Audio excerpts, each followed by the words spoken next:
Hey guys, Sonic Smashburger here with a Pokemon TCG deck profile. Today I'm focusing on Mew EX. There's actually two different ways to play this deck. I'm going to be discussing today the variation that made top 32 at Florida Regionals 3 different times. This is my take on Plumebox. The card that really gets this whole thing going is 2 copies of Mew EX. Versatile is an extremely useful ability for one major reason. This Pokemon can use the attacks of any Pokemon in play, both yours and your opponent's, if you have the necessary energy. There is Replace, but we almost never use Mew EX for Replace. We always use it for Versatile. So we're going to be copying some Pokemon attacks. What kind of attacks do we want to copy? Well, here's our first copy target. 1 copy of Jolteon EX for Flash Ray. Lightning into colorless, 70 damage, and blocks all damage from basic Pokemon. That is extremely good. Blocks Giratina's Chaos Wheel damage.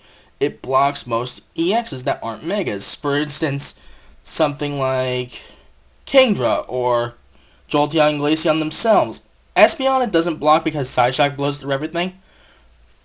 But yeah, Jolteon is still really good. It also blocks probably one of the most annoying basics to go up against in the format right now, Volcanion.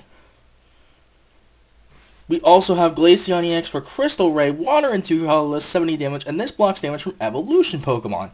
So say Mega Mewtwo, or Carbonic Break, Vespiquen, etc. All evolutions cannot harm whoever uses Crystal Ray. Effects do still go off though, and that's why we played 1 copy of Regice for Resistance Blizzard, Water into colorless, 70 damage. There's a bit of a theme going on here, and this blocks all effects including damage from Pokemon EX. Sceptile's Sleep Poison, Kyogre's Water Pulse, etc. We also have 1 copy of Espeon EX for Psyshock, Psychic into colorless, 70 damage. Again, there's that theme going on here. And it goes through everything. Carbank's Safeguard, Jolteon's Flash Ray if that went off, Regice's Resistance Blizzard if that went off last turn, what have you. So this is a really good Tekken as a one of, and it's a card I'd like to keep in the deck. And now the big reason why this is called Plumebox. 2 copies of Oddish, simply straight evolving into 2 copies of Gloom, simply to go straight into 2 copies of Vileplume for Irritating Pollen. Neither player can play any item cards from his or her hand. So once this comes down, all items are shut off. They can't even go into the discard pile because Ultra Ball can't even be played. The only way you'd be able to discard something is with a Sycamore or Misty's Determination, what have you. We have 1 copy of Manaphy EX for Aquatube, and that's the only reason we're using it. Anything with a water energy gets free retreat. 1 copy of Hoopa EX, Scoundrel Ring to search out 3 more EXs. Almost every single time it's Glaceon, Jolteon, and the next card we're going to be seeing here, which is easily the most predictable card in the format, Shaman EX for Setup. Bench it, draw till you have 6. This is essentially Bianca the ability. No, really, that's basically what it is. On to the supporter line, we have 3 copies of Professor Sycamore. Obvious reasons, discard your hand, draw 7. One of the best draw supporters we have in the format right now. We're never going to lose the discard your hand, draw 7 method at all. We also have 3 copies of N. Both players shuffle and draw a card for each of their remaining prizes. Another straightforward supporter that's really good in pretty much every format it's in. Also 2 copies of Lysander to bring an opponent's bench Pokemon onto the active, or to get something out of their active we don't want to see there. Because we're playing Plumebox, we run 2 copies of Hexmaniac to shut off abilities. This does shut off Versatile, yes, but this allows us to play our items again for the turn, even though it also allows your opponent to play items again. Though sometimes we will need to shut off our item lock if we're really after something specific. We do still play 1 copy of Ninja Boy, swap out a basic for another basic in the deck, but any damage, cards attached, what have you, are on the new Pokemon. This is primarily used to get Hoopa and Shaman out of harm's way. We also have 1 copy of Giovanni's Scheme. We can do one of 2 things with this. We can draw until we have 5, or we can boost our damage by 20. This is the new muscle band of the format. And we also have 1 copy of Pokemon Ranger to remove all effects of attacks on each player and their Pokemon. Giratina's Chaos Wheel, Greninja's Shadow Snitching, I believe, also gets shut down by Ranger. And Glaceon, Jolteon, and Regice in the mirror match. That's it for the supporter line. Onto our item cards. Pretty much the traditional stuff, starting with the obvious, 4 copies of VS Seeker. Getting a supporter from your discard back into your hand is too important in this format. You can never run less than 4 VS Seekers in any competitive deck. Ever. There is no getting around that. Thankfully, the price has dropped pretty significantly thanks to the Battle Arena Keldeo vs. Rayquaza, so they're a little bit easier to get now. We also have 3 copies of Ultra Ball, discard 2 cards, get out any Pokemon. Immediately, we're going to go for Hoopa to get Glaceon, Jolteon, and Shaman. Unless one of them is prized, then we'll have to think of another thing to get with the Ultra Balls. God forbid Hoopa's prized, you start with Hoopa. Also, 3 copies of Trainer's Mail. Look at the top 4 cards, reveal a trainer card you find there except for another Trainer's Mail if you want to. You can also whip if you're so inclined. Now, because we're playing Plumebox, that locks down our items. That's why we're only playing 3 Trainer's Mails.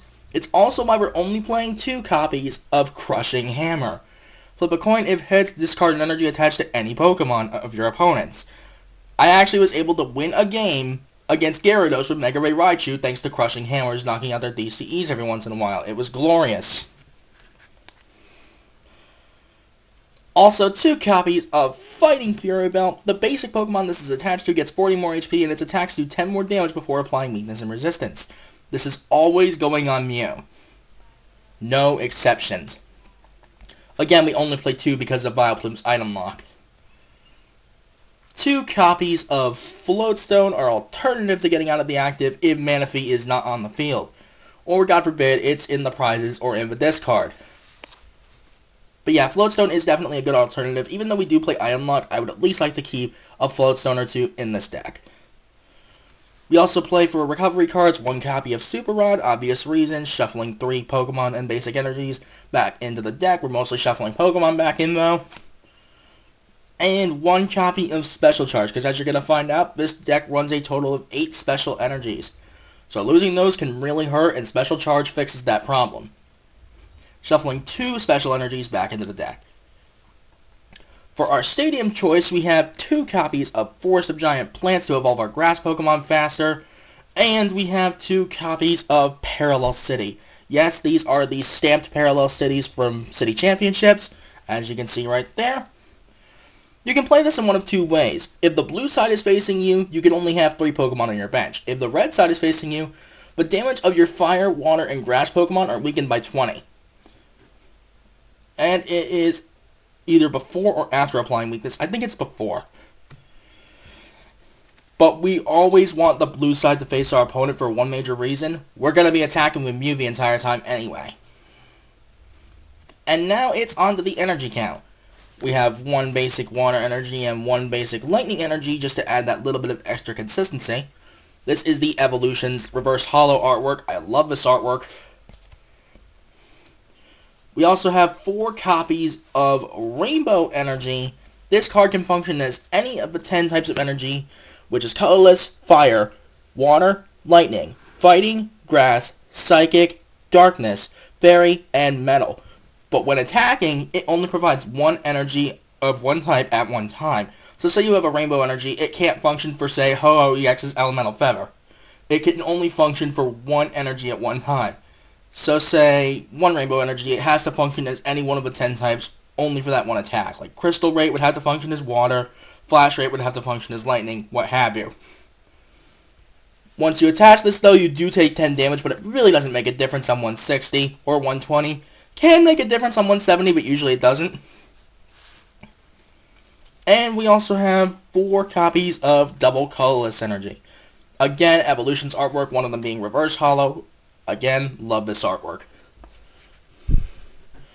So yes, that is my take on the Mew EX Plumebox deck. The other variation I will be discussing later is the Ninja Box, so look forward to that sometime later down the road. But until then, that's all I have to say. So with that, later guys.